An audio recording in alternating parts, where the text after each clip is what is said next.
In today's video, I'm going to teach you how to manage locked roles in Discord voice chat. By the end, you'll know how to make a voice channel private so only the right people can see and join it. Before you begin, make sure you have permission to manage channels on your server or that you're an admin, otherwise you won't see the settings we're about to use. First, open Discord and head to the server where your voice channel lives. Find the specific voice channel you want to control.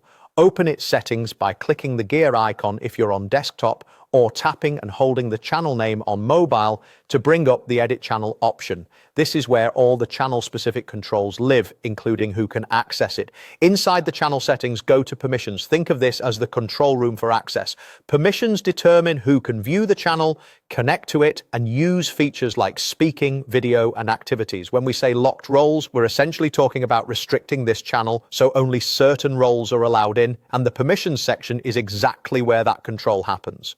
Next, make the channel private. Look for the private channel option and turn it on. Enabling this changes the channel from visible to everyone to visible only to allowed roles and members. This is the switch that puts the lock on the door. Once it's private, the interface focuses on who can get in rather than assuming everyone can. If you've already organized your server with roles like moderators or team members, this setting is designed to align with those roles so access reflects your server structure. When you're done, confirm everything by clicking Save Changes. This step is easy to overlook, but it's crucial.